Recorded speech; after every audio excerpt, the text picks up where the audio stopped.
सबसे पहली breaking news ये है कि देश में कोरोना की रफ्तार में लगातार तीसरे दिन कमी दर्ज की गई है।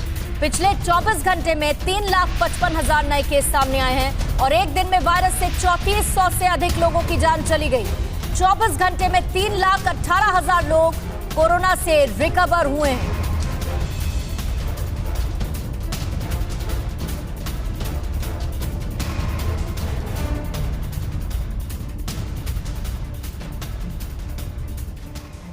देश भर में पिछले कुछ दिनों के मुकाबले एक दिन में कोरोना के कम केस सामने आए हैं। महाराष्ट्र से लेकर दिल्ली तक में पिछले 24 घंटे में कोरोना संक्रमित लोगों की संख्या थोड़ी कम हुई है। वहीं बाकी और भी कुछ राज्यों में कोरोना के कम केस ही सामने आए हैं। हालांकि कोरोना की वजह से अभी भी एक दिन में 3,000 से ज्यादा लोगों की मौतें हो रही है। देश भर में एक दिन में कोरोना के 3,55,680 केस मिले हैं। पिछले 24 घंटे में देश भर में कोरोना से 3,436 लोगों की मौत हुई है। महाराष्ट्र में एक दिन में 48,621 लोग संक्रमित पाए गए हैं। दिल्ली में सिर्फ 18,043 लोग कोरोना संक्रमित मिले हैं। हालांकि दिल्ली में कोरोना की वजह से एक दिन में 448 लोगों की मौत हुई है। कई राज्यों में कोरोना के केस में कोई कमी नहीं दिख रही। कर्नाटक, तमिलनाडु, राजस्थान, बिहार जैसे राज्यों में अभी भी पहले की तरह ही लोग कोरोना से संक्रमित हो रहे हैं। कर्नाटक में पिछले 24 घंटे में 44,000 से ज्यादा लोग संक्रमित हुए। राजस्थान में एक दिन में 17,000 से ज्यादा लोग संक्रमित हुए हैं। तमिलनाडु में पिछले 24 घंटे में 20,000 से ज्यादा नए कोरोना के केस मिले हैं।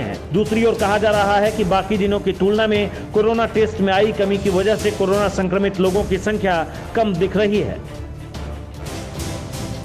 देश में कोरोना के बढ़ते हुए ग्राफ और ऑक्सीजन की कमी से हाहाकार मचा है। हालात बेहद खराब हैं, सिस्टम भी फेल हो चुके हैं। लेकिन इन सब के बीच स्वास्थ्य मंत्रालय ने दावा किया कि देश में ऑक्सीजन की कोई कमी नहीं, देश में पर्याप्त ऑक्सीजन मौजूद है। ये रिपोर्ट।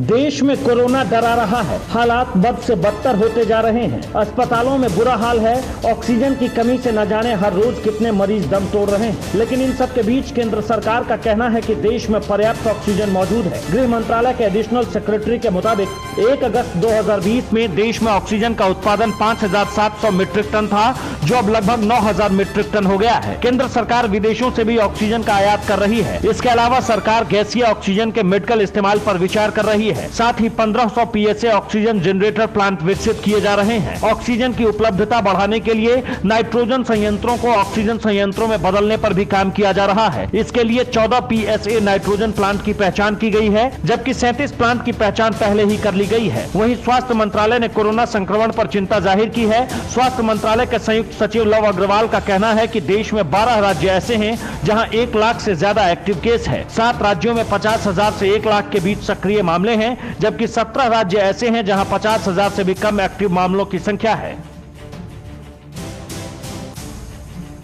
अगर आप बार बार सीटी स्कैन करवा रहे हैं तो सावधान हो जाइए, क्योंकि अब जो खबर हम आपको दिखाने जा रहे हैं वो वैसे ही लोगों के लिए है जो कि कोरोना के बढ़ते हुए संक्रमण में तीन बार सीटी स्कैन कराने के लिए पहुंच रहे हैं और खतरे को मोल ले रहे हैं।